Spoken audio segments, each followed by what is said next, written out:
Welcome to White Space, coming to you from our new studio. Now, to kick off the weekly roundup of news from the data centre world, I think we'll start with Max. You've been hearing about a fairly impressive data centre in Russia, I believe.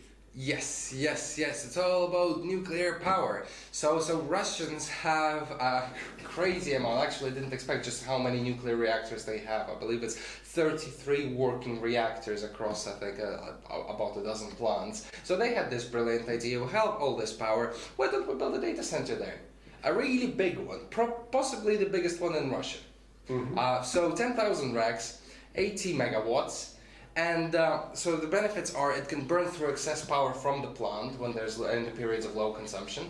And this is pretty much as reliable as power sources go. Nuclear power, though environmentalists tend not to like it, is actually very low carbon. It doesn't produce greenhouse gases, and many people feel that that's something we should use, certainly in the medium term. Yes. In our nuclear power in our power generation. Good. I heard about a data centre in London with a nice historic angle.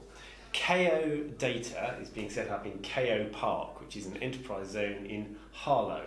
So when I say in London, it's on the way between London and Cambridge, just round about the M25.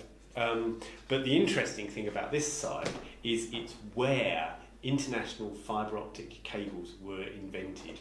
There's a guy called Sir Charles Kao who came from Shanghai, studied in this country, and in the 1960s worked for Standard Telecommunications Laboratories in Harlow, where previously they knew that fibre optics could be useful, but they didn't know, they thought it would never go the distance. But he just showed that if you made the glass really pure, you could actually do international telecoms with fibre. So, I mean, that doesn't mean there's a lot of fibre at the site by its nature, because Standard Telecommunications was bought by Nortel, and Nortel went bust in 2009. Incidentally, the same year that Sir Charles Kao got his Nobel Prize for physics. Wow, Nobel Prize as well. Wow. Yeah, Nobel Prize.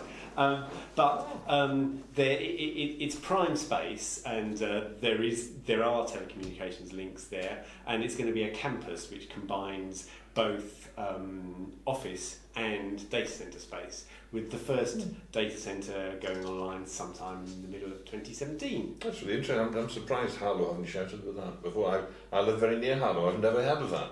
But never mind that, Bill. You found a data centre where I believe you're planning a holiday next year. I have. I've never been to Orlando before, and then we see this story that Hostdine, who've opened this multi-storey data centre in Orlando. It looks amazing, actually.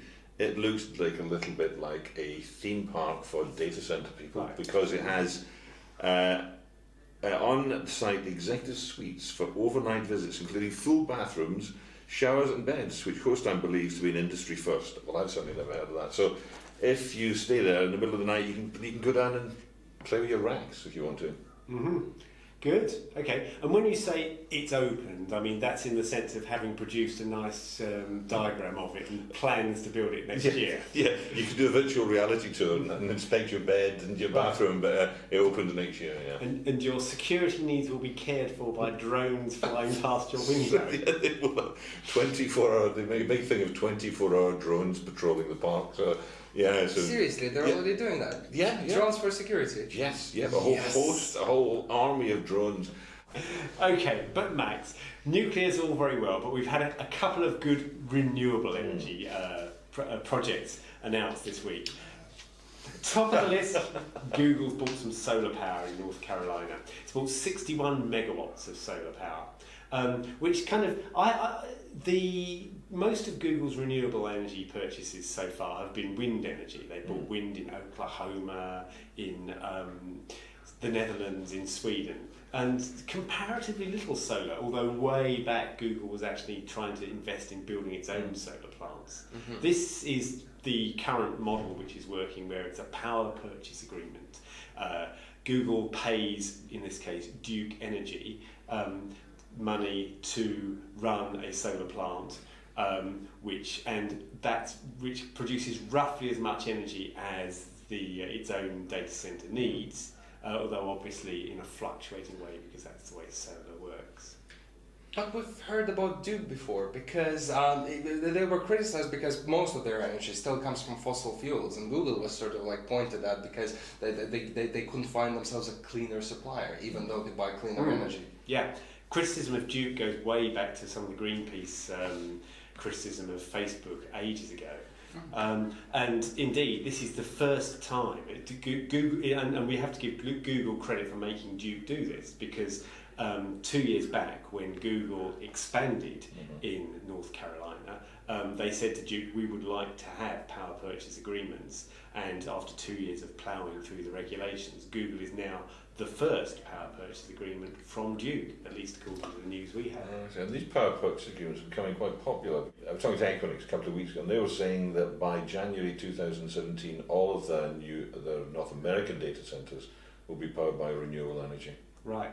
And I think that's an interesting development, because Google, Apple, Facebook, Microsoft are all customer-facing brands, and Equinix, exciting though we find them, isn't really a brand that the general public has much awareness of. So, while it's sort of Google and Facebook, it's good corporate social responsibility, aka greenwash, to use renewable energy and shout about it.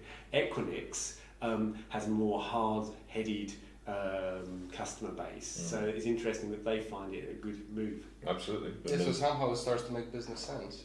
Yeah, exactly. Right. Bill, Hewlett Packard is doing something that some people might find surprising. HP Enterprise. Yes. Which I did notice when I was doing this story. They have some very, very strange photographs on the website emphasising the strange trademark they now have, including one which holds the trademark just in the middle of the air. So they're definitely very annoyed if you don't get the trademark right. Yes, and we're gonna see this for the next 6 months or something. While they're trying to establish this brand, we're gonna see this green rectangle everywhere. They're going to be reselling Microsoft Azure Cloud, which is quite a clever move on their part. Microsoft and the HP Enterprise brand together at last. So is this replacing the HP Helion public cloud, which nobody really was buying, but they stopped selling? Yes, to a degree. I mean, so HP was always, even while it had its own public cloud in the US, it was always saying how it really wants to empower smaller providers and wants everyone in the cloud to play nicely. And it's sort of like it long envisioned the role of the cloud broker rather than the cloud provider. Yeah. But by offering Azure in their own data centers, they're essentially going against their own customers who bought Helion and who now run public clouds on Helion. And HP offers a lot of support to them. Like, for example, in Europe, they have Cloud 28 Plus, which is essentially a collection of European public cloud providers. I'm not sure if they're doing anything of the sort in the US, but so here you are, a small guy, building your cloud on Helion, and here's Microsoft. Yeah. And now, HP works for both of you. Right.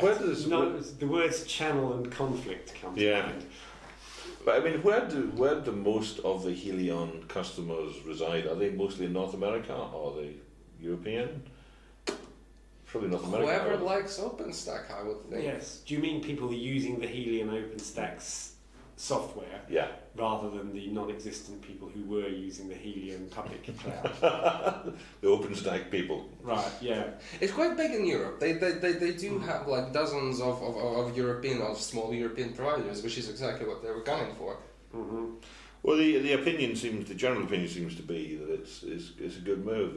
It's keeping hybrid cloud in the minds of both of the vendors and the other people who are using it. Yeah, I mean, Rackspace has a public OpenStack cloud, and even Rackspace is also reselling Amazon and Azure. Right. Mm-hmm. And so HP's effort was later and smaller than Rackspace's, so it's not surprising that they've replaced it, really, the public cloud part. Okay, thanks for joining us. We'll see you again at next week's White Space. Bye.